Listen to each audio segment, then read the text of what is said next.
Vaheguru Ji Ka ਜੀ ਕਾ Khalsa, Khalsa Vaheguru Ji Waheguru Ki ਜੀ ਕੀ Fateh. Fateh So, welcome back again to episode 3 of the Aatam Gyan series. We've been going through the Panjvi Katha, which is a conversation between the Sangat and Bhai Daya Singh. In the first episode, we saw the setup to the conversation and where Bhai Daya Singh gave an explanation of the Karams. And in the second episode last week, what we saw was the next batch of around 15 questions that was asked, which included what is ignorance, what is illusion, what are the waking, dreaming, and deep sleep states, and what are the layers covering the soul, and much more. And in this episode, we're going a step further into the next set of vichar in the conversation, which is about the Karta, Kirya, Karam, and other Aatmic concepts that Bhai Jaswinder Singh is going to explain as he did for the last 2 weeks, and as he will do going forward. And we'll just pick his brain. And I just wanted to say that these conversations are absolutely vital, especially right now as they point us in the right direction in our Sikhi journeys. They are what we need at this point. With so many things, we're getting caught up with so many things in the dunya. I think this vichar, especially doing it over the last few weeks, has taken me back to Gurmat, Naam, vichar. And I think this is something the youth of today really need to benefit from. While Bana and Shastra and everything is of vital importance, this is of utmost importance, even more so. The Bani, the Namabhyas, the Vichar, the deliberation of the Shabad, of Gyan, of Brahm, of Bhakti, of these are vital because these are the backbone of your faith and understanding. This will ground you. Without this stuff, without the Namabhyas, the Bana and everything is just a kapra. It's the Bhakti, it's this Atam Vichar, it's the Kirtan Katha that gives that anything. And this Gyan also is vital because it keeps you out of trouble. In a crazy world where people are getting in trouble over silly things, fighting over arguments, and with this, your focus shifts and you'll have a deeper meaning and you'll start to be in Sage. And just thinking of people who walk on the Dharmak path, anyone that we know, they don't get emotional or caught up in the matters of ego. They see slander and praise as one. And I think it's through deliberations and conversations of these that we move there. And over the last week, I was speaking to a Singh yesterday, and we were just vicharing that over the last 2 weeks, he goes, Ananda Sahib smells, tastes, it's just different. He goes, Ananda Sahib, reading it now, he's just given a different vichar on life. And we were just vicharing that, Ananda Sahib's a cheat code. Everything you need comes in there. Like about your Turkaram Paya, Tudjanko Se Naam Harke Lage, why you have Naam because of Pishle Karam, the inside, the outside, and about Maya as well. Maya Mohni Jinet Parampalaya, how Maya is capturing you and you're forgetting why you're here. And basically everything comes in there. Maharaj describes gives us cheat codes all the way through, like aise ka mule na kiche anta. Don't do those things that are gonna separate you from Parmeshwar. Do those things that bring you towards Parmeshwar. And we were chatting that one of the things is like going through these grants, listening to Kirtan, listening to Gurbani, and vicharing the artha. Often we get caught up in the skill of reading Gurbani, the Santhya, the pronunciations, the Sahari, Bihari, which is vital, but it's this that gives that the strength and power. The Artha Vichar is absolutely awesome and epic and important. So we're going to start now. And as we do every session, we request people to ask questions, write them down in the chat below. And we had two main questions that came in over the last week, so I'm going to put them forward to Baisab now. And the first one that came through on the YouTube chat was, if you have thoughts but are not the thoughts, then what part of you is seeking the Guru? Okay, yeah, let's get started. So it's interesting that question came up because that's actually going to be answered somewhat in this particular chapter. You say that every week, and it happens as well. You know what it is. It's when Bhai Daya Singh Ji was speaking to the Sikhs, right, and every Jigyasu has the same question, right? Every Jigyasu is looking for the same thing. We're all looking for eternal bliss, right? And then when you speak something, it's kind of natural that these questions, the same questions come up, right? And then, Bhai Daya Singh Ji answered it in the next go, right? So it's quite, I'm not surprised that this happens, but it seems like, it's like Bhai Daya Singh Ji still, there answering questions. And and before we start, I want to make, special, Beinti Bhai Daya Singh Ji. We're just a bunch of fireflies kind of trying to show off our little light that we have, and we're talking about the sun. And I want to ask you, could please come inside of us and deliver this message to the people who understand English, who speak English. Please bless them with Aatam Gyan, and please bless us to deliver the message as you had delivered it to them. We're nothing, our teachers, Sant Gyani Sher Singh Ji Maharaj, Baba Inderjit Singh Maharaj, Gyani Pratpal Singh Ji, and Nangli Sahib, Gyani Guruvinder Singh Ji, right? I think of their feet before we start this, and Bhai Daya Singh Ji, please help us do this. So going into that, now here's the thing is, now we talked about the Chitabhas a little bit before, right? Which is this false sense of reality.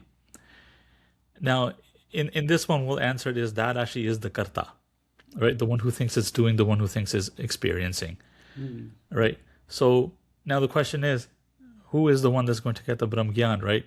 And the answer to that is, even though it sounds weird, but it's going to be the Buddhi that gets the Brahm Gyan. The Atma is already Mukta, right? And then as you see, as the chapter carries on, that there'll be more light on that question, on that answer. And so, when you spoke just now, you said about the Jagyasu, we are Jagyasu, searching for Brahm, searching for that fire, searching to reunite with that. Have you ever watched that? There's some Kabir Panthis, and there's one Muslim, and he's talking about the firefly and the moth. Have you heard? Seen the video? I can't recall now. So it's a Kabir Panthi, it's a Qawwali guy, and he's talking about a fly, just an arm house fly, comes up to the moths, and he says to the moths, like, I want to be like you, I want to be one with you. And then the moth says, to be one with us, go and find the fire. Yeah, and he goes off, and the fly finds the fire. Then he comes back to tell the king of the moths, I found the fire. And then the king of the moths goes, that's the difference. A real moth, if he found the fire, he would merge into it. You've come to tell us. Right, exactly. I remember Baba Inderjit Singh telling us that once. Yeah, it's very beautiful. So another question's come up, and is Jeev independent to do Karam, or is everything happening under Hukam? Oh, that's a difficult one to answer. And honestly, if I were to say, if you were to actually get the exact answer for that, you'd become Brahmgyani. Right. It's one of those questions. But look at the questions that people are asking. That is getting cogs ticking and is getting vichar and stuff happening. It's right. Beautiful. Exactly. And then and we can't really claim that we'll have all the answers as well, but we can try to address what we know from our experiences. So in the way in Vichar Chandrodaya or in I guess Vivek Chudamani, those are Vedanta Granths, they talk specifically about these things called adhyasas and prantis, which are illusions and superimpositions. One of them is like Karta Bhokta ki pranti, right? So it's the illusion that we're actually experiencing, right? So that's where our concept of or illusion of free will comes, right? Ultimately, as we talked about the different types of karams in our previous chapters, right? Ultimately, we think we can do something like the Kirya and Karam, right? It's the arrow that's on our bow, and we have the wheel to point it. But when we figure it all out, when we kind of get the Brahm Gyan, we realize that no, even that Karam was placed as it was. And this is the reason why now a lot of people kind of talk bad about Jyotish. Jyotish is one of the Shastras in the Vedang before you read the Vedas. Now, the reason why Jyotish actually exists, it tries to tell you, look, all the karams that you've done, they all get grouped together and they come in different portions of your life. It's not really more of a telling you what your future is going to be. It kind of explained that, look, this is what we see. For instance, there's a boat, like the Titanic. It sunk and so many people died at the same time. Their previous karma all came together, and everybody came together to die on that particular day. Or if one was supposed to, some joyous occasion or something or other, right? That karma comes together, and it fulfills on one day. If you've done karma that you deserve to be a dog, and then you've done karma that you deserve to be a human, there will be a time where you'll be born as a dog, and all those particular karmas will come during then. And in Pavrasamrita, right, they're like, okay, don't get into the whole thing is, oh, I started doing Nitnem now, I started doing Part now, but why is all bad happening to me? Anji. It's not because you started doing Nitnem, or it's not because you started on the path of Aatam Gyan. It's because that's the way the Karam were kind of destined for you. And hey, when you're on the path of Aatam Gyan, some things feel less painful because you have the Guru in your mind, and you're seeking out for the Guru, right? So kind of makes sense that comes that painful Karam comes during that time. Don't quote me on that one, but again, that's how Jyotish says your Karam are bunched together during your period. So Because with that, many people ask the question, why do certain Mahapurush or certain holy beings go through so much pain in their lives if they're so godly and inclined? And it is the Karam. So you know how people I've seen people come up to Gyaniji, right? Maharaj Sada, we're having this dog, this person is sick in our house, or we don't have our money is not coming in and this and that. Essentially, when they're doing the ardas, they're taking it upon themselves. Right? And the example comes when Bhai Bhaktuji, right, who long story short, Bhai Bhaktuji was what we consider the avatar of Guru Ram Das Ji in Baba Adam, my Pikhaji's home, right? And then during his end time, he was there during Guru Haraji's time, and Guru Haraji basically saw Bhai Bhaktu as one of his kind of grand uncles because Guru Arjan Dev Ji considered him his youngest brother, right? Because he was the one supposed to be born in Guru Ramdas Ji's house, but given to Baba Adam and Mai Pikha. Anyways, so during his last few days, he came to Guru Harai Sahib Ji and went really sick. Like, I don't know, but by Santokh Singh Ji kind of describes as some sort of stomach issue. Either he wasn't able to hold the food anymore or hold the water anymore. And he went through immense suffering during that time. I think it was like 1 or 2 weeks that he was like that. And people ask Guru Harai Sahib Ji, why is that happening? Bhai Bhaktuji, he's a Brahm Gyani, like one of the highest states. He was a born Brahm Gyani, right? Because he's Guru Ramdas Ji's light. And then Guru Harai Ji Sahib said that all the Sikhs that basically were following him and had done Ardasa, he's basically living out their karma now to balance it all out. So next time you go to a Mahapurukh and ask for something, consider what the Mahapurukh has to go through. Because there's often people speak about Hansali Wale Mahapurush Haji. and how they had the skin issue, and they said he Yes, was on a child, and they took the duk onto themselves. You know? exactly. Yeah. ठीक है. So just before we get started, I just want to do one thing. There's a Vedanta Sangraha, a book which is Yeah. translated of a katha of Sant Hari Singh Randhawe Wale. It's been written by Kam Singh Pardesi, who's a guy from here who's translated a lot of books and stuff, and it goes through the Panjvirut. And where someone's doing good karam, good deeds, it's our duty to share it. So, Sangat, anyone watching on sikhisminsnippets.com or Sikhism in Snippets on Instagram or YouTube, or you just Google that, you can find a list, a library of books that Bhai Sahab's done. And I really recommend this book. If you're following us along, go through this. I've started going through it this week, and it's just absolutely amazing. So anyone who's doing something good, we've got to share that love for, because it's out Of of course. pyar. It's out of that thirst for Sikhi and pyar, and sharing it with everyone. Like, people could be out there doing anything, and they're doing this. So support this guy, buy the book, keep it in your home, share it, and read it. And And I encourage everybody to go through what I went through. You know what I'm saying? Like, write your own. There needs to be more than one translation of Suraj Grant, right? It can't be just like one or two, right? I know Dr. Jwala Singh is doing he's doing a great job of it, right? By Kam Singh Pardesi, at times I've actually had quite a bit of conversations on Facebook or Instagram with him and messaging, right? awesome. Very, very knowledgeable person. Oh, he kills it. Yeah. Guru Kirpa. So I think, I guess without further ado, we should begin the 43rd adhyaya of the 5th Rut. Now this Rut, as Bhai Man Singh Ji has explained, There's going to be some definitions of this, and these are going to be quite crucial definitions. Um, I mean, they're on my site at gurupurushottam.com, and you can go to History of the Gurus, go to Dasmi Bhashas, and then you'll see 5.41 to 5.45, and then the next chapter as well. You can read it there, but I'd recommend that everybody kind of, get a journal and then write these definitions down, and then try to understand in your own way, whatever you understand, however you comprehend it.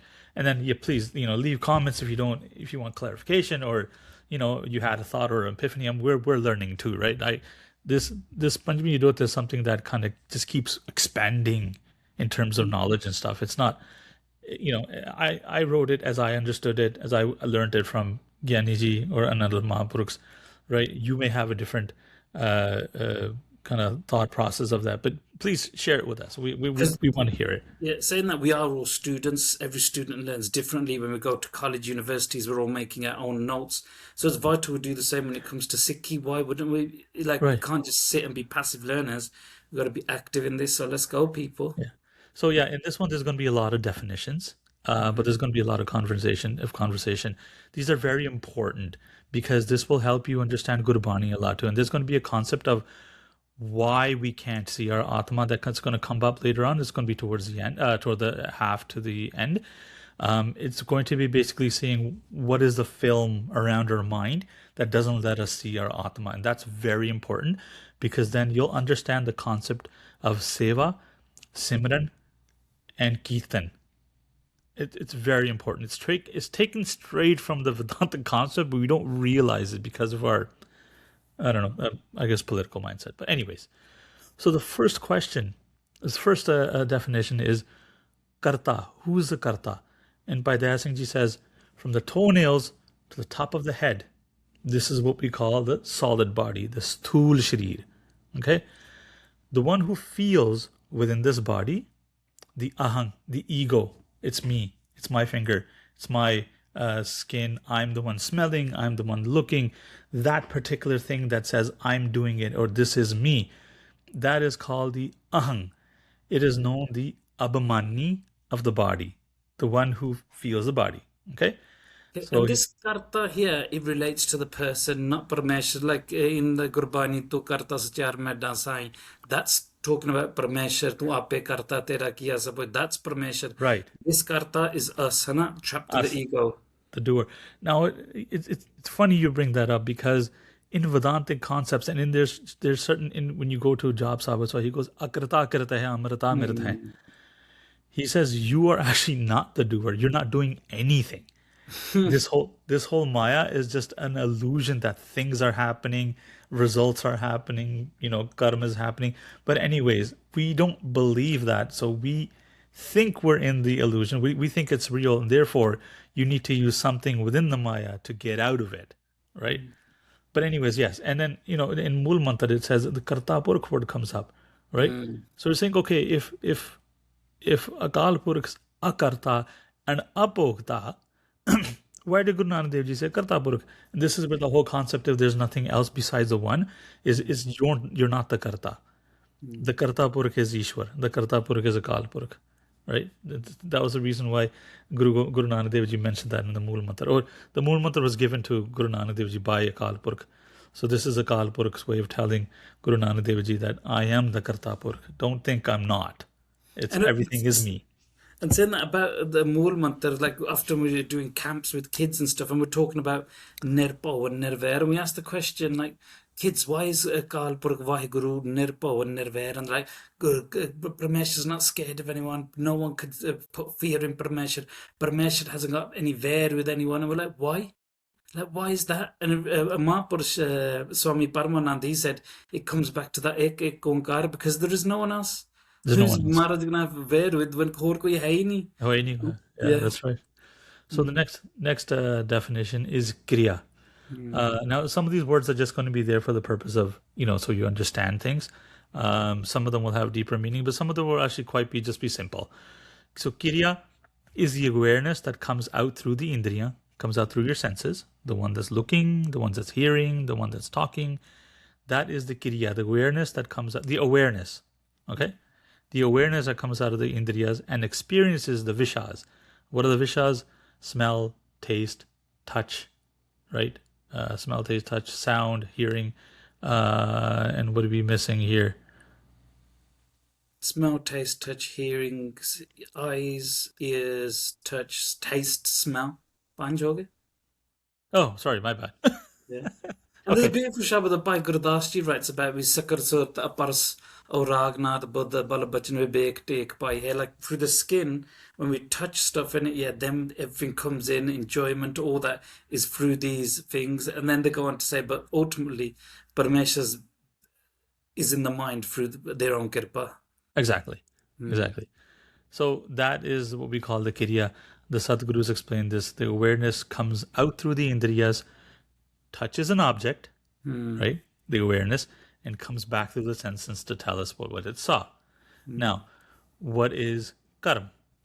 The Karam, the Vishas of the Karam Indriya, right? The Vishas like the smell, taste, touch, right? Sound. That is the Visha. When the Visha comes, like, okay, I am looking, I am touching, I am feeling, so that's a Karam, right? When the awareness spreads through the external objects and spreads throughout, that becomes karma. You know how when you're focusing on something like an optical illusion, you're looking Yeah. at it, it's like, am I really looking at what I'm seeing or something? And then after a while, you realize, oh, okay, that's behind that one. That's why it looks that way. So it's because the awareness had went out, made an observation. It took a little while for it to spread everywhere, and then it figured out what it is, and then it came back to tell you everything, right? So now here, going on the same subject now. Remember we were talking about the Tripurti in our last thing, the Gyata, Gyan, and Ge. Yeah. Gyata is the knower. Hanji. Gyan means knowledge itself, so you need the concept of knowledge, and the Ge, the object of interest. So Yeah. in a few things, there's actually three things. There's Gyata, Gyan, Ge, Teata, Teante. Teata meaning, I guess, focusing on something. And the Te would be the object that's being focused on, focus itself, and the focuser, which is us, or the Karta, right? So the Gyata and Gyan. The Gyata is the ego awareness within the Chidabhas. So it's within the Chidabhas. Remember the false sense of self, the concept of self, which is the reflection of the Chetan Satta. The Chetan Satta is the Atma's awareness, Atma's feeling of existence. Actually, that's we didn't sort of say feeling of existence. It is what exists. The Atma Yeah. causes everything to exist because it exists. Yeah. Concept of existence comes from the Atma, right? So the awareness of the Kirya, where it reflects within the Chitabhas, that is the Gyan. Yeah. It's a bit of a deep definition, but when you open it up, that's what it is, and we'll go further. Like simply for people like me, it's the gyata is the experience. So say you're eating a mango, you're the one who's grabbing the mango. The Yep. gyan is the taste, the knowing, the experience, and the ge is the mango. Mango, you got it. So the Ge and the Parmata now. So Parmata, Parman, and Parme. Now, Parman is generally loosely is defined as an example. And there's different types of Pramans, which Bhai Daya Singh ji will talk in other adhyayas. But the Parman is like, how do you understand something? Either you see it, right? Or you see a smoke and you kind of make an analyzation. There's smoke there, so there must be fire there. Okay, so that's the Parman. It's a type of Parman. You can compare it to something like you want to understand. How big is Canada? Well, if you put 14 UKs together, that's how. So you're kind of giving an example, right? Anuman, Parman. You're making an example. That's how big it is. Or wow, your eyes are so beautiful. It's like a lake. Comparison, right? That's also Anuman, Parman, right? And then there's a five of them. We won't get into that because Bhai Daya Singh ji talks about that later. But anyways, so the one who understands that the analytical power of understanding, that's Parman, Parmata, and Parme. ठीक है. Again, same thing. The one who's doing the analyzation itself, and the object of interest, right? And what So was the dhyan one? The focus, dhyan. focus, Ah, ठीक. the object of focus, focusing itself, and the focuser. ठीक है. So the Okay, Tyata is the one who's the focuser. The Dhyan focusing. is what you focus, the Yeah, actual Kriya thing, yeah, and the Dhya is what you're meditating upon. exactly. So the ठीक है. Pramata is the same as a Gyata. The Gyata knows the Gay by Gyan, Tyata knows a Te by Tyan, and the Pramata knows a Prame by Praman. Okay. In the same way, Gyan is the same as Praman, and the Gay is the same as Prame, and the Aparam. Okay, so then we go on to the Aparam Gyan. This is another definition, which is away from the senses, is seeing yourself within the Triputi. So you're looking at an object, and you're noticing that, oh, your kind of sense of self, your sense of existence. This is the Aparam Gyan, the one who can kind of come out of the situation and say, I'm angry, I'm sad, I'm thinking. You know how there's a kind of sense of self that can look at, then analyze yourself objectively. That's what they call the Aparam Gyan is. So Right? so all these three are there, and it's the one at the back. Yep. And you'll see that there's many portions of you.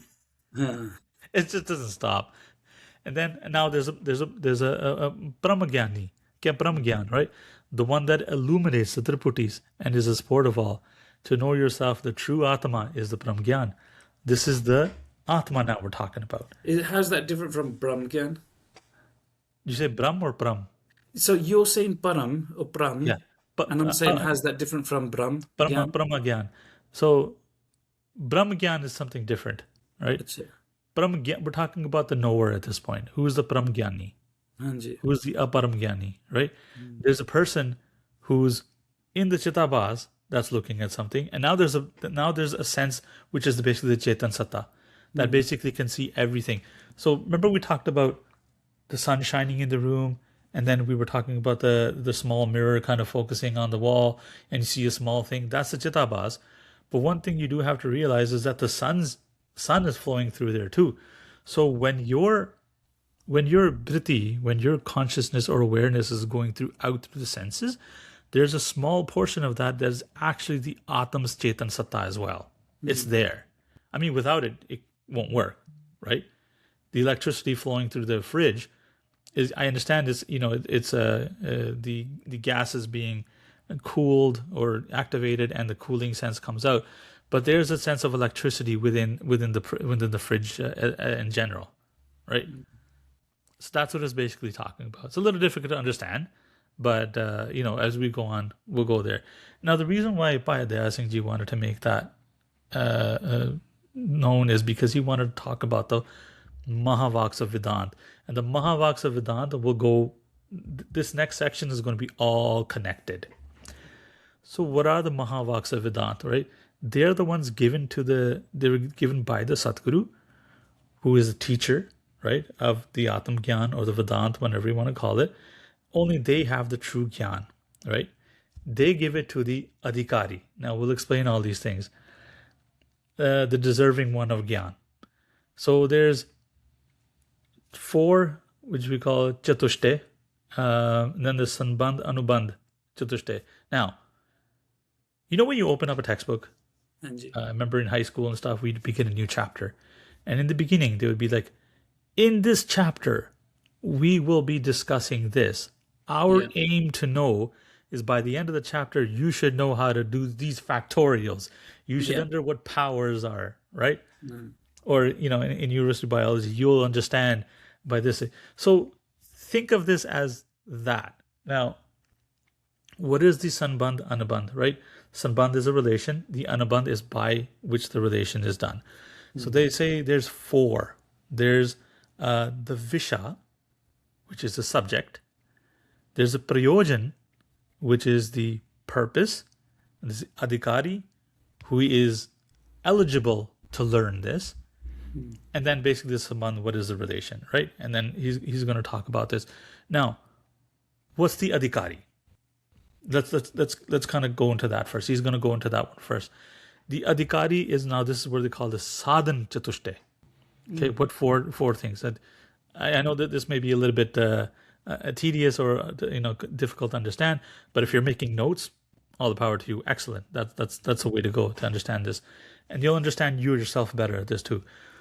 Sadhan Chatushte is comprised of four things. And I've done And a like, so Adhikari is someone spiritually ready, ready to get that higher gyan, and the yes, Shtushte are basically the requirements that they need to get that yeah. gyan.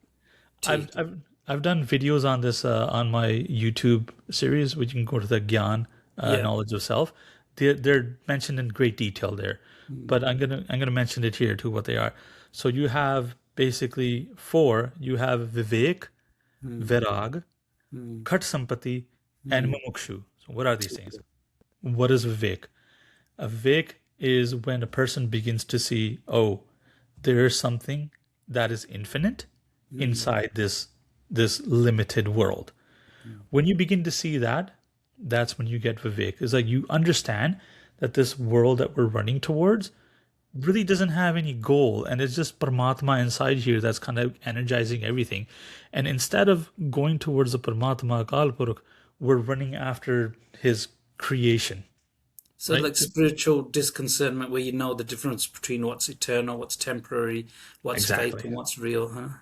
That's the definition of Vivek. So somebody who has Mm, Vivek. Second one, Virag. What is mm, the definition of Virag? Is when you begin. Now, the literal definition, Virag, is without attachment. mm, It's when you begin to see the littlest item to the grandest item, I don't know, the Palace of Versailles, or the most elegant things in the world. Heck, forget this world. We're talking about Swargalok now, where everything's 10 times more luxurious. mm. And now you go up to the Lok Brahmlok. So smallest piece of grass, all the way to the best thing in Brahmlok, when you begin to see that as crow feces, Kakabishta. Mm. When you have absolutely no attachment to having any of these things, that is called Virag. And often when we think of Virag, we think about Nomi Pacha, how they would Yes. detach from worldly pleasures, and Attachment not for other just things. worldly pleasures in terms of status, money, possessions, but also nindya, nostut, pain, and pleasure as well, everything. Yeah. And then Mm, the third thing is Khat Sampati. Now, this is kind of, it's actually a six in one. mm. Okay. Sam, Dam, Samadhan, Sam, Dam, Samadhan, Sharda, Tatiksha, and Upramta. Okay. Sam, Dam, one is to control your mind, one is to control your indris, Sam, Dam, Samadhan, So how do you control the mind? or just be, you just got to get good at it. Mm, You should be able to when you're able to start controlling your mind through focusing on there's ways of focusing, right? Getting your mind under your control through sadhana, simran, doing seva, right? When you start doing seva, your mind begins to get control. Remember, this is the adhikari now. This is the guy who's already doing the seva. So this is the things that he or she should be doing, right? because And now you're gonna like in Gurbani, there's that Shabad like Man mein mat megal mikdara gur ankus marji walanhara. Like the mind is like a shrabi hathi, and it's the Guru Ankas is that curved thing yeah, the that you ankush, control a hathi with. The Guru's the rod which controls you. right. So is this these six katsama things? Sampati. Yeah, are The they six wealths. the six Sampati is wealths? wealth. Wealth. See, Yeah. are they through Guru's Kirpa? Yes, they have to be. Uh, They have to be. Remember, the adhikari is a guy who's ready for, or a girl who's ready for Brahm Gyan. so on So them, Guru's Kirpa's already happened, huh? yeah, they know they're already doing the seva and the simran.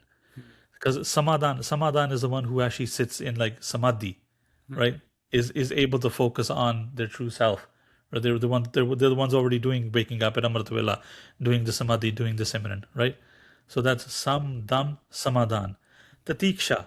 Tatiksha means uh, whether it's hot or cold, pain or pleasure, gain or loss, you're oblivious to this. You don't care. You're above this. You're tatiksha. Upramta is almost the same thing as virag, but it's slightly different in definition. Upramta means you just don't care, right? You're above everything. You're living above the world now, So right? nothing could distract you. You're Nothing. focused. Yeah. And then what's the last one? Yatatiksha. And then is mamukshu. Mamukshu means that you now have the wish to become mukt. The pain is bothering you. You don't like you're upset, or you're the world or the pain, the bar janam is bothering you, and now you're getting ready for mukti, right? So this is the khat sampati. Now, sorry, did we sam, dam, samadhan, upramta, sharda, tatiksha? Those are the khat sampati. Mamukshu is the fourth sadhan chatustage. So My apologies. Sharda is like trust and faith, in Ah, the Guru. it's good that, yeah, you brought that up. Um, Sharda Hanji. is having full faith on the guru, Mm. on the shastra that you're reading or the grantha you're reading, right? Mm. And Akal Purkh. When you have Sharda on these things, when you have faith in these things, that is called Sharda. Is You Sharda can't, and Bhavana the same? by definition, they're used for different things. Pavana, no, remember, Pav and a Pav is something different that's discussed in Vedant. Pav also means the emotion of something. When you want to do something, what is the Pav Arth of something, right?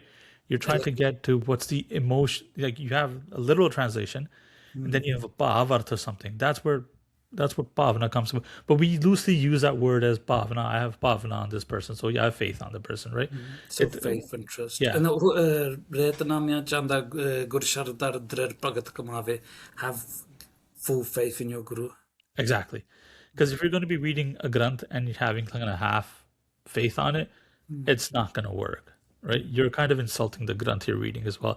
And one thing was interesting is every time Gyaniji would teach us a Granth, right, whether it be Vichar Chandrodaya or whether it be Virag Shatak or something or other, there'll be some things that people may find, oh, this is not a Gurmat concept. He never criticized the Granth. He never said, oh, okay, Parthri Hariji is saying this, but in Gurmat it's like this. He's like, when you're reading the Granth, in order to understand the Granth that you're reading and what the Pav of that Granth is, you need to accept it as it is.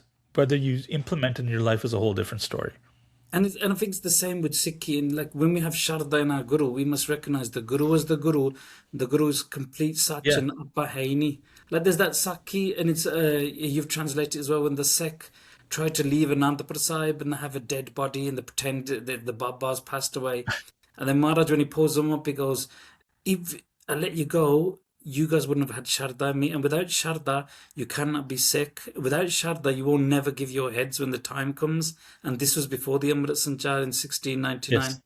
Anna? Yeah, and because the thing is, when you come to Bhai Gurdas Ji's Vars, he basically just rejects everything. He said everything is meaningless. And now, this Bhai Gurdas Ji now, super Gyani, like super Brahm Gyani, knowledgeable person. Like he's known as the Vyas of the Guru Kar, right? He's saying like, yeah, I read this, I've done this. You know what? The best thing is Guru Bhakti. That's it. Guru nu yaad karo. Just do Guru all the time. Think of the Guru before you're doing anything. Your vision, your visha, prayojan, your purpose, your subject, everything should be about the Guru. When two Sikhs get together, when you're sitting in the family, you should only be talking about the Guru and the Guru's history. You should be talking about the Guru's word, right? Because when you get to Bhai Gurdas Ji, that's it. It's just Guru Bhakti. Kavi Santok Singh, same thing. Kavi Santok Singh only Just talks that, about Guru Bhakti. just that vitalness. And I think sometimes it's lost when people try put their mat first in explaining things about the Guru. Our mat goes out the window. Jo Guru kenda ohi satya. It doesn't matter if it makes sense, doesn't make sense. Decapitating someone, bringing someone back to life. Guru can do everything, but we gotta have a Sharda Pura. And Yeah. Pura Sharda hi chahiye. Now, in order for to understand that, but here's the argument is you have to have the apodghat, you have to have the background of it. You have to know Yeah. why, because why do you listen to why is anything the Guru says right?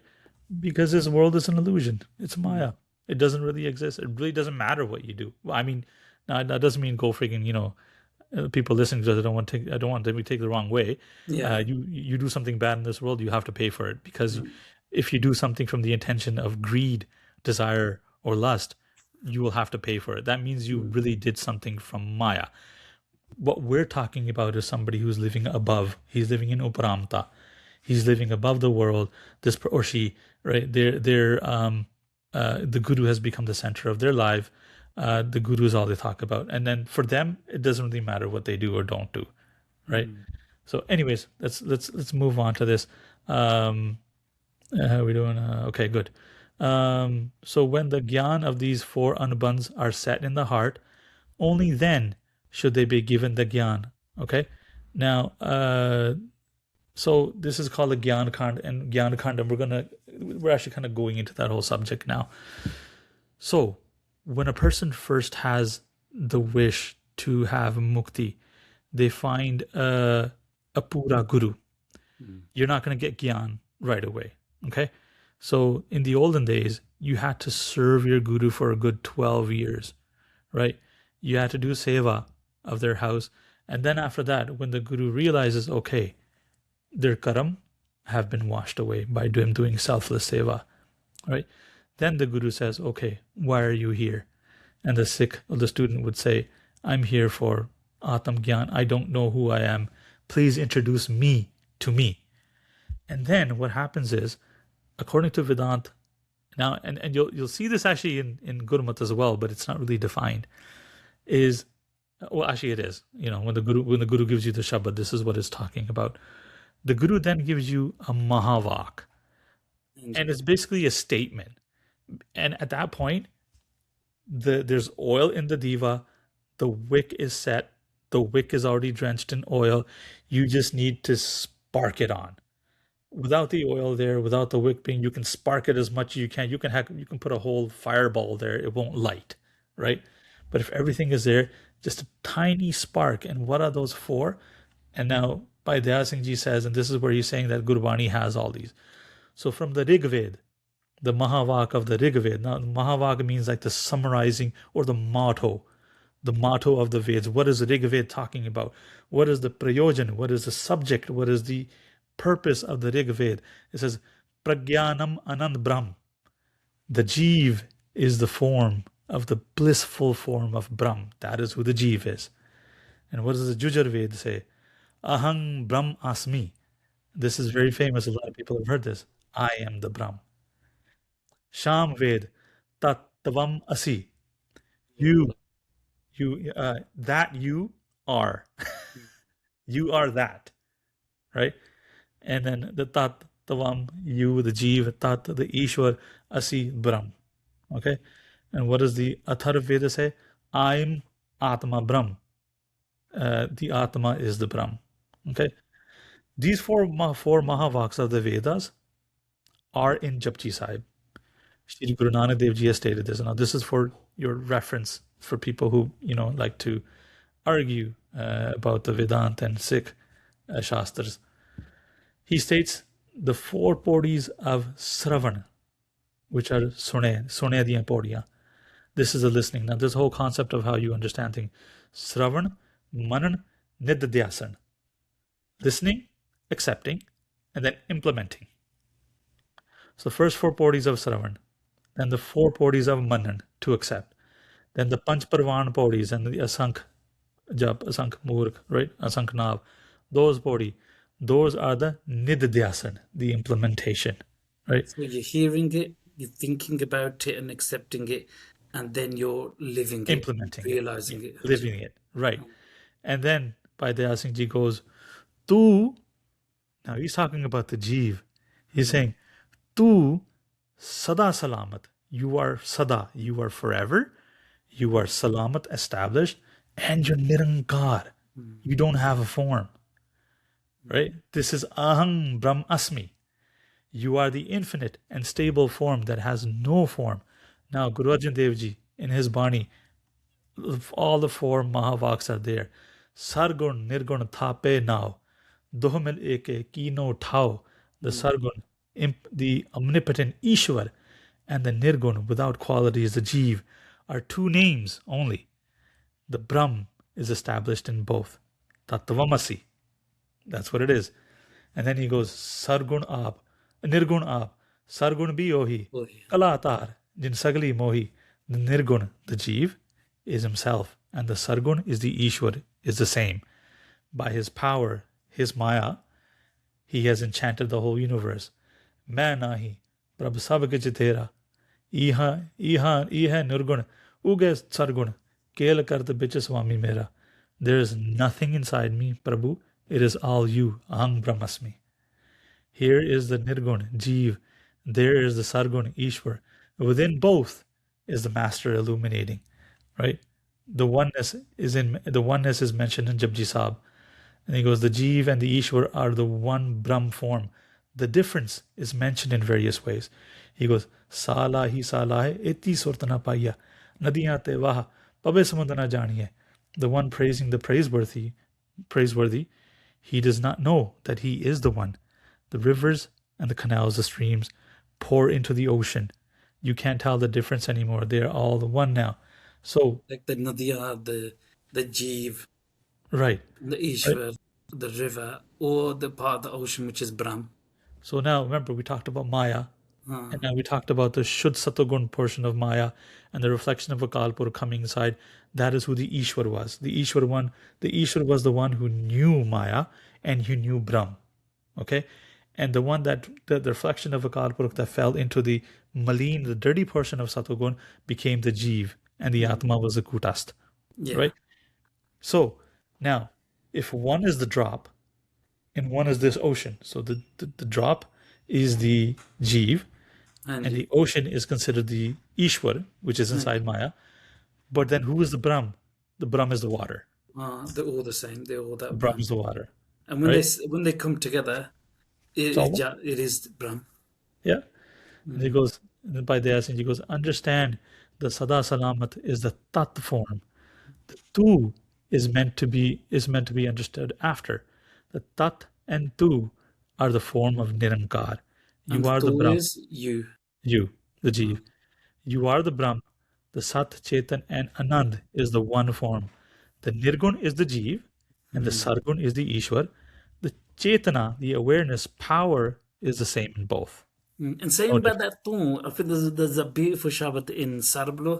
Maharaj who goes Tummam Rachak Tummam Palang, and at the end it ends with tum tum tum tum tum tum tum tum tum tum tum tum tum tum, which echoes basically the Dasam with Tuhi Tuhi Tuhi Tuhi Tuhi Tuhi.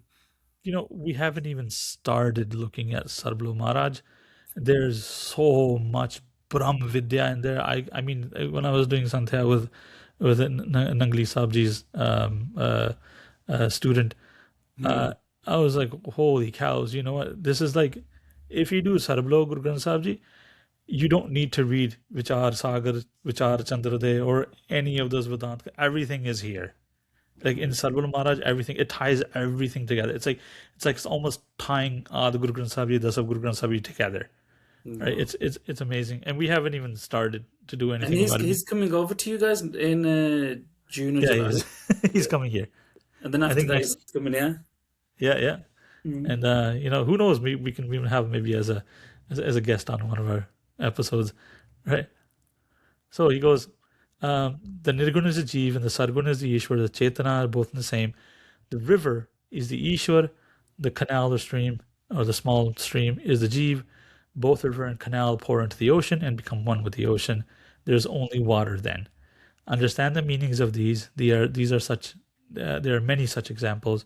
The Granth will come bigger if I go give you more. I have stated this in summary to show the mahavaks. The details all exist in Shri Guru Granth Sahib Ji. The one is mentioned as without any difference in many places in Gurbani. The wise ones understand the meanings that are mentioned in Gurbani. They can see the mahavaks Gurbani then analyze. Now, so we have those are the mahavaks. Then he's giving more definitions.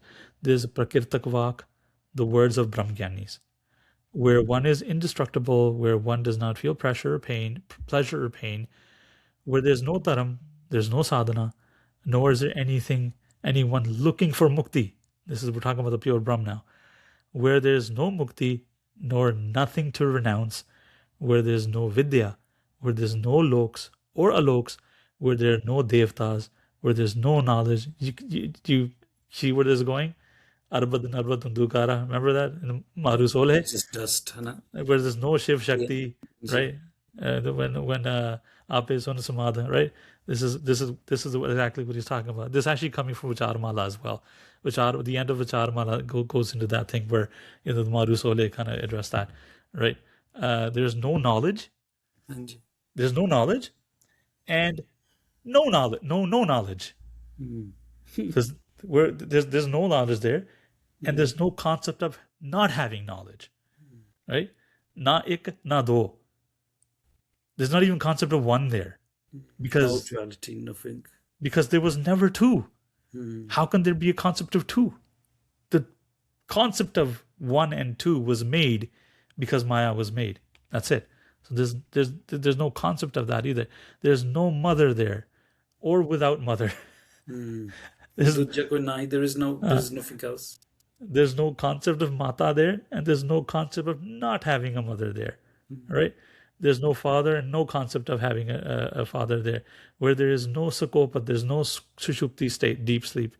There's There's no no jeev. thinking and there's no not thinking. Yeah. There's just And then this is where Baba Indarjit Singh used to say, when he used to speak, have Shastrarth or debates with Vedantis and stuff, he goes, and Bhai Daya Singh ji goes, where one cannot even say, I am Brahm. He goes, Baba Indarjit Singh said, he goes, Aham Brahm Asmi, I am Brahm. He goes, who's saying that? The Brahm already knows there is no other. So is the Brahm saying it to himself or herself? Right? There's no concept of Brahm. So therefore, Baba Indarjit Singh ji, now don't take his words literally, but remember, these are minds beyond our comprehension who are thinking and talking now, right? He's literally just ripping all apart. He just says the Aham Brahm Asmi concept doesn't even exist. Because if you are Brahm and you know that you're Brahm, who are you talking to? Yourself? Are you trying to? Does the Brahm talk to itself? and that Aham Brahm is the Shuddha can be no ego in that. Yeah, there's no ego. And then saying that, there's one point that's very important. People get caught up in Vedant. They're studying Vedant. Vedant is just a map to Brahm. Yes. And if you get caught up in the map, you lose out on Brahm. Don't get caught up in the map. Use the map for what it is, but find Brahm, find Prameshwar, and do that bhakti. Don't get caught up in the philosophies that people... And I think Vedanta sometimes give people an ego, look how clever I am, but you're just showing your stupidity because you're getting caught up in the map that takes you somewhere. And Gyani Harsimran Singh ji, Gyani ji's eldest son, right? He talks about this quite a bit. He goes, Vedant is the apodghat. It's the before. It's the like the prologue to Gurmat. It's the things you need to know before. It's the prerequisite, right? It's something that you need to know to get to the actual Visha, which for us in Kal Yug, Guru Bhakti is the best. Actually, Guru Bhakti was always there. I know we keep on saying that Kal Yug is the thing where Guru Bhakti kind of illuminated, but when was it not, right? Through Narada was there. Narada did Prema Bhakti, and through and Prahlad followed Narada ji. They did his Bhakti, right? They did Guru Bhakti. Janak was a guru, right? There was all these gurus that happened, and without the guru, even the Veds say it, without the guru, you can't get Brahm Gyan. It's as simple as that. What is that? Guru Bhakti, right? There's no realization. Right? So just to complete that paragraph after that. So there's no universe in such a state. The words are without vikaras. There's no form to letters. There's no form to words. They are in one state in bliss. There's no duality in prakirtik vak. Okay, and then there's savakalpa vak, words from where the triputi still exist. You're in samadhi, but the triputi still exists. So this is in Maya. So with the world, the duality is still there. You're not at that Brahmgyani level. Yeah, it's where the puts, the primal elements, were created. Right? Remember, they were created within Maya. Right? The water, fire, air, space, Prithvi, the earth, or and that's what you're saying by puts, not actually put, puts, as in the ghosts that come at nighttime. Panch put, the five elements. This is where they were created. The Savikalapavak. Savikalapavak. Yeah, from where all of the jeeves are born. This is where the jeeves are born as well. Remember, they're born in the Maya, by which all the jeeves are alive. In the end, everything immerses into this. Understand this, the Jagrat and Swapan are two shores. The attachment and hatred are two big alligators in between. The Atma made all this.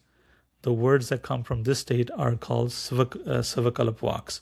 Then there's a Nirvikalapvak. The Gyan is the truth. They accept the Brahm. I am the form of Brahm without doubt. So Aham Brahmasmi. The light and all that runs the pranas in every heart, that is the nirvikalp vak. Okay, that's where that kind of I know they're saying vak, which means words, but understand that that's where that gyan is coming from. The realization of oneness. Yeah, these vaks mentioned above are separate from the mahavaks. They're also known as the avantar vaks. That's his definition. Now, here's where we're getting to like the core stuff, and this is a very important. If you haven't been paying attention before, this is where you really need to pay attention. I'm going to talk about 3 kands. Okay, there's karma kand, upashna kand, and gyan kand. What are they and why are they important? But before that, I want to mention something. So let's go into karma kand first. We'll define these first. Karam kand, kamya karams. There's different types of karams. Now remember we talked about different types of karams in the holistic sense of, you have the sanchit karam and the kiryaman karam, and then you have the pararabdha karam, which has been fired. And this is talking about the kiryaman karams, I would say. Okay, what you have in your what you can run, where you fire your arrow. Kamya karam are karam you do with desire. Okay, you have a wish, you want to fulfill it, you do that karam. Nakid karam, bad deeds according to the shastras or the maryada of the guru. Okay, these are called nikid karam, kurats. There's nit karam, namit karam. Nit karam are what you do every day, namit karam what you do for other people, and the prashit karam, these are all karam kands. Nitya karam. Nitya karam is like doing sandhya, doing raras, doing nitnem in the morning. Your regular spiritual practice. Yes. And to bow and daily spiritual tasks one done every day. When a son is born and a special ceremony is done, that is called a nimit karam. Okay, so they're different from nit. This is nimit. It supports a special task.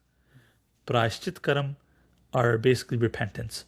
You're keeping a fast according to the moon. Vartakare Chandrayana. Chandrayana is a type of fast. It's mentioned in Gurbani. But I mean, Guru Sahib says there's no point doing that. It's for the purpose of Brahm Gyan, that is. Chandrayana Karam won't get you the Brahm Gyan, but it, whatever Karam you're trying to get rid of. So the Chandrayana Karam is basically, it's a fast that goes with the moon, the Chandrama, right? I think you have to, you start off with like some morsels of food that you eat, and then you slow down. But anyways, somebody can Google if they want to really understand on that. But it's a type of repentance. And people understood that back in the days when this was written. People don't know it now, but that's where we're defining it. They are karams for forgiveness towards sin. Prashchit karam, you're repenting. Then kamya karam, you're doing something for desire. You're lighting jots. You're doing havans, as the Vedas instruct, or maryada, for a reward. When you're doing part, I'm going to do 40 Sukhmani Sahabs, right? And I want a job. Or I want to do 10 Japji Sahabs, and I want this to happen. That now becomes a kamya karam, because you're doing it for a specific task. I remember Baba Inderjit Singh saying, and now don't take this to heart, because I know we have to live lives and we all need something. And tanaman tana, right? Sorry, was it Lakshmi tan Maya Putar, right? Who else are we going to ask it from? But we have to have the Guru. But in terms of Brahm Gyan, they say if you're asking God for things, then don't think you're going to get mukti, and don't think that Ishwar is going to be ever happy with you, because you're just asking for more Maya. And that probably includes asking for mukti in itself. That topic is quite debatable, and I'm not going to give an answer to that one, because it can go either way. It's yes and no. I mean, to a certain point, you have to have the wish of mukti. I mean, without a prayojan, without a subject, even a fool doesn't do anything, right? There's a line in the Vedanta and the Shrutis they talk about, right? So you're doing something for mukti, right? But at a certain point, even the wish for mukti should disappear. Because it's a kamyak, it's a desire, and then with mukti, there's no desire. There's raj na chaho, mukt na chaho, just that manpreet charan kamalare. Remember when Akal Purkh created universe, what did Akal Purkh say? Main ek se bahut ho jama. Right? What was that? It was a wish. It was a desire. It was an ichha. In fact, the whole universe was created from Icha. And it's funny because I was watching one of the shows, the Upanishad Ganga, and they were talking about Kamdev. Mm. And there's actually a Shruti that's dedicated to Kamdev saying, "You are the creator of the universe." And it is. If you look about it, and I mean, I know we're kind of a PG podcast, but the truth of the matter is, look around and see everything and tell me if something was ever born without Kam. Now I'm speaking loosely and I'm speaking openly here, but it's truth. Nothing was born that does not have an orgasm. As vulgar as it sounds, and I apologize for that for anybody listening, but that is the truth. Everything that was born from Kam. Whether the ant, a fly, a dog, a cow, human, we're all born from there, right? So we're all born from Icha. And then the easy thing to say is, well, how do you get out of it? Just let go of your Icha. When you're out of Icha, you're in Brahm now, right? The whole concept of Maya began from Icha. So anyways, so going on, Nakid Karam, this is Kurats. Nakid Karam is like, to kill a Brahman, to kill a scholar. You kill scholar, you've killed knowledge, right? That's why, in the Sulokama Latija, what is it? Brahman Ghat, I think is mentioned. Anachari ka dhan, Kali Ghat, to kill a cow, to kill a Brahman, to eat the food, to eat the money of a girl. These are called really Nakid Karam, Kurats, right? And and the Khalsa has their own Kurats as well. A scholar or a teacher to kill them, to eat the money of the prostitute, to use tobacco, to have extramarital affairs. These are all Nakid Karam. So these are the 5 types of karams. They're all, there's karams from caste and ashrams as well. But those are karam kand. We won't go into that. Upashna kand, the 3 devtas or the 3 guns, the Brahma, Rajo, Vishnu, Sato, and Rudra, Shiva, Tamo. Only the Brahm Atma lives in these 3. To meditate on the Brahm Atma within the 3 devtas, this is Upashna. Upashna, now in our sense, is Kirtan. Okay, so now we have Karam, now we have Upashna. Karam, this is doing, you're singing their praises, right? Within these 3 bodies, the Ishwar has 3 bodies as well. Now, these are 3 types of, I guess, senses of awareness. The Ishwar's bodies are Abhyakarit, Vashvanar, and Hiranagarb. Within these 3 bodies, these are terms to define. Within these 3 bodies, the Brahmatma is the illuminator. To meditate on the Brahmatma within these 3 is Upashna. This is the Sarguna Upashna. Okay? Like to meditate on Das Guru. This is also Sarguna Upashna. And sometimes, I remember in Kavi Sandokh, in Surya Prakash Kant, Kavi Sandokh Singh writes, where if Guru Gobind Singh Ji or any of the Gurus was giving an Upadesh to one of his Sikhs, he said, meditate on my feet or meditate on my form. That is Sarguna Bhakti. Because eventually, when you become one with that, when your Bhakti goes, when your focus becomes very deep, you will see the Brahm within. Okay? Ang Brahma. Maharaj even says to let Bhai Daya Singh, we meditate and mean the battlefield and go and fight. Yes. So that is Sargun Bhakti. So, and I know there's like a whole group of people say, no, we are not to do that. We're supposed to only focus on the Shabad. Right? So, well, if you look in Guru Granth Sahib Ji, not even the Bhagats had the same type of Bhakti. Somebody was doing Bhakti of Ram, somebody was doing the Bhakti of Krishna. And as much as we want to go into denial that, that they didn't, it is the truth. Bahal Puriya Pandrakwana, who's he talking about? He's talking about Krishna there, Namdev Ji, right? Even when you go to Guru Tegh Bahadur Sahib Ji Maharaj Ji Bani, take ek Raghunath. Who's Raghunath? He's talking about Ramchandra, right? So they're combining all the types of bhakti together, right? And it's, it doesn't hurt us in any way, right? We don't need to be in denial because everything is one. And whether we call it Ram, Krishna, right? Allah. Is that Brahm in all? Everything? There's Brahm in all. It's only Brahm. As long as we're doing upashna with the Shuddh Hirda, right? To remain in this bhakti of the Nirakal Purkh is the upasana of the Nirgun, when you're looking at the Brahm only. Okay? We're gonna go into the Ishwar's 3 bodies, the Abhyakarit and that later, or I think that's going to be later. Yeah. Because that's a whole concept in itself. Now, okay, I just want to kind of pause there before we go into the whole Gyan Kand here. I want to see if Bhai Sahib mentions it here.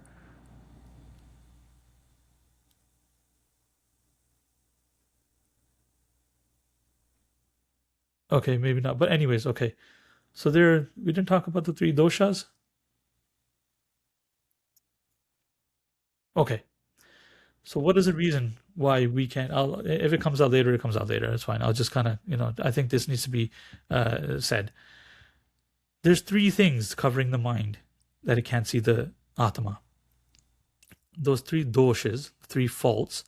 I've done a video on this in detail in my YouTube video, but I'll say it here. Mal, Vikshep, and Avaran. Mal means faith or the collective filth or collection of all the karam. Yeah, ठीक है. All the karam that we have done. Distractions, ठीक है. Remember this body, Desires, everything, good and bad. Remember, it's the karam that's keeping us away, that's keeping us in Maya, that's giving us birth to birth to birth. I mean, there's a Sakhi where Indra was trying to attain that net zero karam state. But just as he was about to achieve it, he saw an ant going up the tree, and he started laughing. But that just made more karam. You do one karam, and it creates 100 more karams. One life of karam gives you 1,000, 100 births or something. There's a whole thing in it, but I won't get That's to the that detail. bug when they asked him to explain about Karam, and he goes, "When I die, you'll hear bells sounding." And then they asked, he passed away, they never heard bells sounding. They go, "If I've reached Brahm Gyan, you'll hear bells sounding." They never heard that. And then they asked the next Bhagat in line, and the next Bhagat goes, "Go to that tree and kill the ant on the tree." They killed the ant, and they heard bells sounding. And they go, "Does this mean the Brahm Gyani was the ant?" And he goes, "No, Jara Sada Mahapurushi, his last Antasamai fought of the ant, and he fought of the ant tasting the leaf, and then all that gave birth to another Karam." Right, exactly. So this is one of the reasons why we can't see the Atmans, karam. Now, the way, sorry, So how is that filth supposed to get cleaned? It's through seva, desireless seva, selfless seva, right? Yeah, exactly, right. So doing karam, right? When you're doing nishkam karam, those are the ones that burn this layer of filth off of your mind, right? Doing seva in the langar, doing seva in the gurdwara. Remember, now these institutions were all given to us, right? This is why they're there. Now, the second dosha of the man is vikshep, the wandering ability, the wandering sense of the mind. The mind can never sit still. The mind keeps going from one thought to another, like the ripples in a river. The waves never stop. Basically, that which stops you from doing Simran, the thoughts, desires, worries, distractions, everything. Yeah. So you can't see the floor of the river or the pond when the ripples are there, but when the water is calm, then you can see through. You can see the floor, right? That's how the Atma is, right? The Atma is basically through all this, and you should be able to see it. Now, what is it that helps you control? Upashna. If you notice when you listen to Kirtan and you're thinking, even when we're talking about this stuff, or even anybody listening, I don't know how people's experiences have been, but whenever I listen to Katha, I'm quite still at that point because I'm focusing, I'm listening. And whenever you think about Brahm or the Gurus, whenever you talk about the Gurus, there's a sense of calmness that comes inside of you all of a sudden. Right. If there's anyone listening, comment below and tell us, are you listening? Are you calm, or are you just agitated, or are you just confused? I just want to beat the both of us up. Please let us know. The upashna is the thing that makes the mind calm. Right? Kirtan is the thing that makes the mind calm. Okay? Now, so I've explained those. Now, there's the third filth or the ring around the mind is avaran, which basically translates to agyan, avidya, not knowing who you are, right? And how do you get rid of that? Just by gyan. Give them gyan. Yeah. And that's where the mahavaks comes in, right? So when the guru sees he's been doing seva, he has upashna in me, right? He worships me. Then the guru goes, okay, now it's time for him to give him the gyan. Aham brahmasmi, Tattvamasi, you are thing. So they gave them Gyan. And basically, when you go to you've done your seva, you listen to Kirtan, and then you hear the Hukamnama, Eko Oankar. Bas. That's the Well, Mahavak. the Karam basically purifying upashnas, setting you still, and the Gyan is the revelation of the truth. Yeah. Oh, Eko Oankar sunan naal hi Brahm Gyan ho jana hai. You get the Brahm Gyan by just listening to the Eko Oankar. Because there's no Karam left now. You've done the seva, you've done the upashna of the Guru, right? You've done the upashna of Akal Purukh by listening to the Kirtan. You're at that level now. Now all you need to hear is Eko Oankar from Guru Sahib. That's it. But ਜਿਹੜੇ ਮੇਰੇ ਵਰਗੇ ਆ, we've heard ਇੱਕ Onkar millions of times, ਪਰ ਗੱਲ ਨਹੀਂ ਬਣੀ ਕਿਉਂ? ਕਿਉਂਕਿ Because ਕਰਮ ਹੈਗੇ ਨਾ ਸਾਡੇ. Right? We still have desires. still Right? amal, We're still looking for that $1 million. that Right? restlessness, that We're still ignorance, looking. that out there. We're still looking for that. We're still looking for the status of being Gyani. Right? We're still looking for all that. Right? There's the Yoga Vajishta written by I believe it was Rishi Vajisht, who was a guru of Ramchandraji. Right? He talks about all this, right? Where he actually pulls him and Ramchandraji out of their body, and then he goes, look, you see a teacher who's full of ego teaching his students, right? And see the students listening to the teacher, but in fact it's all Brahm. Anyways, that's a topic for a different day. So I'm going to go through the last portion. Is he goes a different explanation for this. And we're talking about the Brahm now, right? So who's the Brahm? The Brahm is Akar, Ukar, and Makar, right? And we're saying Akar is defined as Brahma, the creation. Ukar is sustenance, Vishnu, and Mukar is Shiva. And then Bindi Matra on top is the Sadashiv Par Brahm Brahm. Now we're looking at the Om Shabad now. And someone broke it down as in, like Brahma, Vishnu, Shiv, like creation, preservation, destruction. Yes. It's the same for God as well, generator, operator, destroyer. That's exactly what it is, yeah. Right? And then, but if you have the ik in front of it, right? Ik Oankar, saying, no, we're talking about the Brahm now, the one inside. And the Kar is a string, like a mala. There's a string inside of a mala, right? It's holding it all together and saying that ik, there's only one string that's holding all the malas together, and that's who our visha, our subject or prayojan purpose is to remember, right? The Brahm. That's where everything comes together. And then he goes, the one that illuminates all is the Brahm. Earth, fire, radiance, water, wind, space, sun, and moon, to see the one Purkh controlling and illuminating all. The one Atma is in all. One is doing the upashna, and one is whom the upashna is towards. Both are Brahm. Pratik upashna is to use an idol to represent the Brahm, right? Listen further to what else they say. To immerse Akar into Ukar, immerse Ukar into Mukar, immerse Mukar into the Bindu Matra, immerse Bindu Matra into the Purkh.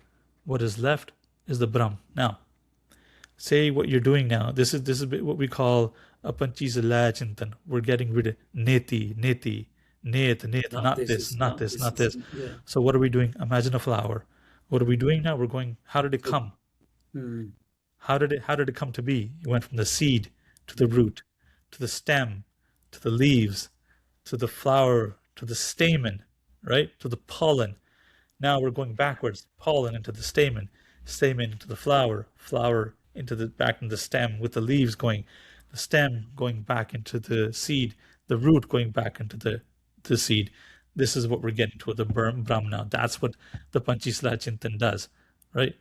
And then he goes, Just removes layers till there's only like dhyan. Yeah. So where we only Brahm remains. This is one type of upashana, to immerse the 5 primal elements into the body, to immerse the body into the mind, to immerse the mind into the buddhi, to immerse the buddhi into the atma. What is left is the Brahm. This is the La Chintan. To immerse the husband into the atma. What is left is the Brahm. This is the Pativratatarm. Right? Now we're talking about back in the days now, a lot of people would have trouble accepting this with our new political type of thinking. But in back in the days, the concept of Pativrata was quite prevalent in India, is to see your husband as a Kalapurk and serve him in that way. It's not to say that, we're worshiping manliness or masculism, or, what was the word I'm looking for? Patriarchy. But you can use this for your own utilization, is where you begin to start looking at the Brahm inside the man, right? So this is called Prativardhan. The same can be done with your parents. See the Brahm See inside the your parents. object of your affection, you know? Yeah. See the Brahm inside your parents. Serve them, like Pundrik did, right? There's a whole, where what is it? Beetle came to visit Pundrik, and Pundrik was so immersed in the seva of his father, he was massaging his feet, and then sorry, it's not Pundrik, it's another word. I apologize if I got that wrong, but people who know the Saki who know who I'm talking about. But anyways, Beetle, Vishnu's form, came to ask him, I'm here at your door. Aren't you going to give me a seat to sit on? He goes, no, I'm serving my father. And he gave him like a piece of brick. He goes, can I stand somewhere? And he gave him like a brick. And then Ishwar stood on the brick. And there's a mandir there now. Sorry, I will comment down so you get the correct name for everybody. I can't, and you can read up on the Saki yourself. So that's, and then Shravan Kumar, right? Shravan Kumar, he took his blind parents to do the tirths. And well, unfortunately, he was, on a tragic note, he was killed by Ramchandraji's father, Dashrath, by an arrow because he thought it was a deer. So he hunted him by accident. But anyway, Shravan was known to be a Bhagat who was It must have serving been his funny parents. looking if you thought it was a deer. I know. A what? Chalo koi nahi. Anyways, okay. So the upashna relieves the vikshep dosh of the mind, and we talk about that because it makes you the wandering goes away. Now we're talking about Gyan Kand. What is the Gyan Kand? Satyam Gyan Manantang Brahm. Gyan is Sat. Brahm is Sat. They have no end. Tattvamasi and the four mahavaks, they're all Sarvatam Brahm. Brahm Sarvatam. All Atma is Brahm, and Brahm is all Atma. It is without duality. Destroy the duality. Gyan is Sat. Atma is Sat. The Brahm is in Gyan, and Brahm is in the Atma. Understand this. Bhai Daya Singh Ji says, Sat is Sat, and Gyan is in Gyan. Right? Only see the one that is unending. That is Gyan. Ekame dutiyang Brahm. Nehnana Sat Kinchan Soye. There's only one Brahm. That is Sat, Gyan, Ishwar, Jeev. There is no duality. Only one. This is Gyan. This is Bhai Daya Singh. This is the Gyan. The Gyan that Guru Granth Sahib Ji is talking about. The Guru giving you the Gyan. This is what he's talking about. So next time you hear a Shabad. This is where it comes to that Gyan Khand mein Gyan Prachanda Tate Right. Both God Anand. Then you have Exactly. The Tenad Binod Kodanand, right? Hmm. So this is the Gyan, the one who instills this Gyan of the one Brahm. They do not need Karam anymore, nor do they need upashna, right? There's only Gyan there. There's a characteristic of Gyan Kand. The Gyan Kand of the Upanishads is the Vedant. Now, what is it's basically the Upanishad portion. I was listening to Sant Joginder Singh Ji Badrinath Wale, and he was saying, I think there's somewhat, the Veds are comprised of, I believe, 100,000 sloks. Out of that, he says, 80,000 sloks are towards the Karam Kand. If you want a son, do this Havan. If you want children, do this Karam. If you want a house, do this Karam. Do this type of Havan. Feed birds if you want to get rid of this dosh. If your money isn't coming in, do this type of dan. These are all Karam Kand. And there's 80,000 out of the 100,000 sloks of the Veds are Karam Kand. But what are they saying? They're saying, if you want to do that, then you can't, you'll get Swarg, you'll get heaven, but you won't get Mukti. Right?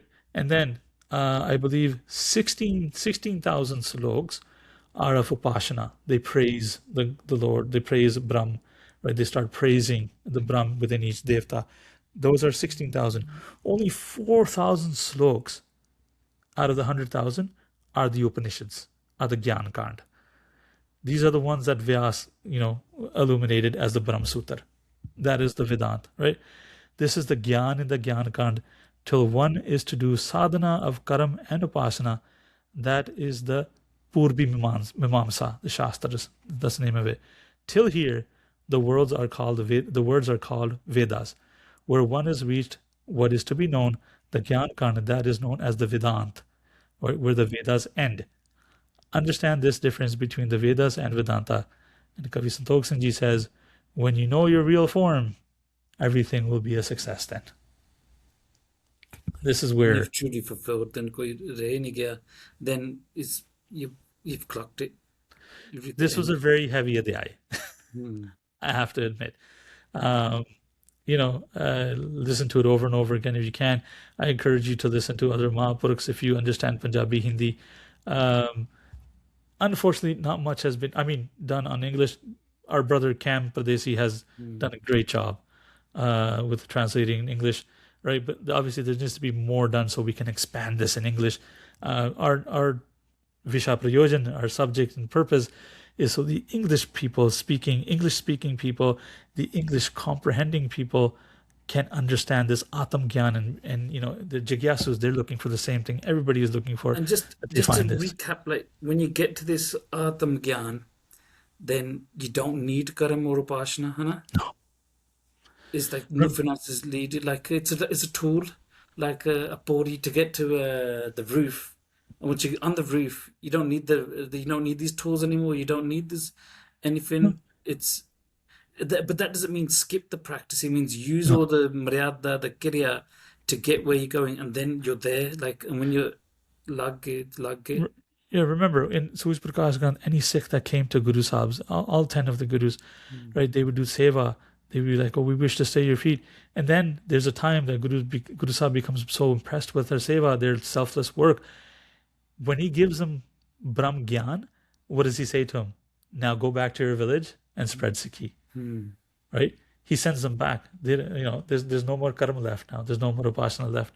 You and I have become one. Right? There's no difference between you and I. And remember, there was a state where Baba Buddha Ji comes to such a, because he's Baba Buddha Ji, through any man or woman on earth, reached the highest state of Brahm Gyan anybody could have. Baba Buddha Ji was known as a Paramahans Brahm Gyani. He, at one point, he stopped bathing and doing Nityanem because he just didn't see anything anymore. Right? And then Guru Sahib had to tell him, no, if you start doing this, people will start following you and they won't do Nityanem and bathing. They won't take care of their body anymore. You must do it for everybody else because you're a role model now. They look up to you. Right? And then Baba Mohan Ji, Guru Amar Das Ji's son, right? He was in the same state as well. He would sometimes start getting up. He would do tap in Chabara Sahib, or where he was doing tapasya. He would get up and just go into the river and just stand there, and the Sikhs would have to pull him back. He would eat like a 10-year-old child. He would eat with both of his hands, picking up his roti and eat like that, right? The ways of the world was just wasn't for him. And then his mother got worried that he's married, and she was feeling really bad for her daughter-in-law, who he wasn't paying attention to. And then she says to Guru Amar Das Ji, what am I supposed to do? She has no children. She's with me, and she doesn't say anything. She worships him, but she doesn't, but she's like, as a woman, I can feel her pain. She doesn't get the love of her husband. And then Guru Amar Das Ji says, he goes, dress her up like a bride and send her to Baba Mohan Ji one day. And now, what Kavi Santokh Singh Ji says is basically, Baba Mohan Ji just looked at her and she became pregnant. And that's how their son was born. I can't remember, but he was the one that wrote the Mohan Pothi. I don't want to get his name wrong, but I've written about them. I'll comment down below. But it's just those, when you reach that level of Brahm Gyan, like kuch rehanda nahi, you're beyond the sarir, you're beyond the kirya, you're beyond respect, disrespect, slander, praise, everything. Like I remember one day being at Mata Sahib Gurdwara, Mata Sahib Deva and Sachkhand Sri Hajur Sahib sides, and I was talking to Baba Prem Singh, and I said to Baba Prem Singh, "Itthe mastane bahut rehinde a." Like, and I was pointing at a few of the sayings that had never buttoned up the chola, the mallas mastana, and Baba Ji goes like, Pollock and I have soch with these Uh, guys don't know they have Braham Gyani hai. They have to live like this, otherwise दुनिया ने बहुत तंग करना है इन्हों, asking uh, them for ardasa, for everything. That's why they live like this, in very simple. And I've seen it in like in the Dal. Sometimes I've seen Singhs who had the whole of Guru Granth Sahib Kant, Dasam Kant off by heart, where they've sat and snarled like 15, 20 ang off by heart. But when you look at them, the Mallas Mustana, the Cholas Mustana, they're just doing seva because they just want to, they're just in love now. They don't want to show anything. They're just in that pyar, in that, it's just yeah, craziness. they have It's here. You see it and you'll find it. yeah, You look they for have it. no concern for lokalaj. They have no concern for worldly ways. They're above that now. They're living in their own world. They're living in a different zone. Right? They become one with Brahm. Like, Right? what a place to be. We're stuck in impressing dunya, like we're trying to impress people with knowledge, trying to impress people Oh with, yeah, yeah. I mean, we still with look at the mirror when we try out the meet mullah, the right? mullah. Yeah, all of this, like, upper Kategwa. And it's a beautiful reminder that we're lost. Yeah, And the beautiful thing is, we know we're lost. Some people are lost and they're thinking that they've arrived. They think they're at the location. We know we're lost. In Nata Bachaya, we know yeah. we're lost. We know we're losers. And When when Gyaniji wakes up, when he's tying his damala, he's just sitting on the bed. He has his sarajaya on his legs, and he just ties his damala without a mirror, right? And it turns out perfect, right? But it's and this is what I used to say. When you look at the old pictures of Jathara Baba Surjit Singh Ji Chanwe Karodi, right? His damala was always leaning towards one side. And the thing that sit them tied to the mullah, they tie it straight, and then they just put an edge on it, like Yeah. yeah. You gotta put some imperfection in there, right? And then this is what I say. Like, don't quote me on this, but when your damala is a little bit too perfect, it's not a real Nihang Singh. You know one thing about Baba Sajid Singh, yeah, they could be in the middle of the mahalla, people are firing shots in the sky, horses are going there, and they would be off like that, looking at a bird in a tree Yeah, or something. They wouldn't even hear with the dunya. Sometimes they're just next level, like bhakti, like day and night. We exi anand vaste Vaheguru Simran karna bani parni. They're different. That's like a jivan man. Idda de Mahapurush man, crazy. so just to kind of do a quick recap, in this episode, we talked about a lot of definitions. We talked about Kirya. We talked about the awareness. We talked about who the Chitabas is. We talked about the three kands, Karma Kand, Upashna Kand, Gyan Kand, and the three. Now remember, you have Seva, you have Simran, right, Kirtan, and you have Katha, right. This is coinciding with the Karma Kand, the Mal, of the Karam, the Vikshep Dosh, the wandering sense of the mind, and the Avran, the not knowing who the Brahm is or who your real self is. We talked about this in depth. We also talked about the mahavaks and what they mean, but it all goes back to we are all one. There's only one Brahm, and we correlated that with the lines from Gurbani by Daya Singh Ji talked about that. Now, there's going to be a few more adhyayas, like he's going to talk about yoga in the next one. Now he's going to talk about what the yoga is. Yoga is not what people kind of have a concept of, just different asanas, bending this, bending that, like we kind of made into our modern sense. But yoga is actually where it's a vichar. Yoga, it's a vichar. It's a type of thinking. It's what to do with it. It's also a form where people used to use to reach Brahm Gyan, aligning your chakras, having a state of mind, not thinking about desires, right? Having to focus the mind, doing different type of meditations, right? What is it? The Kapal Bhati, the Anulom Pranayam, using Pranayam, taking the breath up, take the breath down. And then Bhai Daya Singh Ji also says what's the Gurmat way of doing it as well, right? The Kumbhaka, the Rechak, right? What is taking in the breath? What is holding the breath? Listening to the Guru's word is taking in the breath. Understanding the Guru's word is the holding the kumbhak of the breath, and then releasing the breath is to implement the Guru's message into your life. So he's going to talk about all that in the next thing, and near towards the end, he's going to go into pure Gurmat after he talks all about this. So yeah, we have some exciting chapters ahead, and I'm really thankful for you to putting this together because I want to do it for a long time. And Thank you to you, obviously to Bhai Daya Singh, to Brahm, to Parmesh, to yes, Waheguru, to yourself, to all those thoughts. But to the Sangat listening, don't worry if you don't understand. I'm in the conversation and I don't I don't understand. understand either. Don't worry. I'm just nodding my head like, yeah, I get it. I understand nothing. So don't worry. It's a step on the ladder and we're going to keep learning together. And that's why it is the way it is. I know some people have said, like, sort out your microphone, sort out your background, edit it properly, but we're not going to do any of that. We're just going to put it out We're as it Mustane. is. Yeah, then it's real. You know? We're Nangs. We They, don't polish anything. yeah. Yeah. This is it. Like everything The is. most I do is make my mustache go up because my hair is very thin, and if I don't do that, my mustache goes into my mouth. So, Mm, yeah, I'm not trying to impress anybody by that. It's actually a necessity. If I mm, don't do it, I mm. can't eat. I can't function. Right? Yeah. Yeah. All right, respect, man. Thank you so much, and we'll do the same again next week, next session. Yes, sir. Thank you for Political your time. maaf karna, forgive all the Ali. mistakes that we've made. Ask questions, ask us, type them in the comments box for the 5 or 6 people listening. Type your questions. I'll put them forward to Bhai Sab. He'll answer them there, and we'll put them forward so we can discuss them further. And let's just keep learning, keep growing, man. This is Guru Kirpa Mehr Kare, and let's get this knowledge to the youngsters. The youngsters who are acting crazy, doing Bhagalapona, like get them involved in this, in philosophy, in Gurbani, in Shabad, in Kirtan, and you know what, like let's be sick, innit? That's it. Definitely. Over and out. Thank you. Okay. Waheguru ji ਕਾ ਜੀ ਕਾ ਖਾਲਸਾ ਖਾਲਸਾ ਵਾਹਿਗੁਰੂ ਵਾਹਿਗੁਰੂ ਜੀ ਜੀ ਕੀ ਕੀ ਫਤਿਹ ਫਤਿਹ ਠੀਕ ਹੈ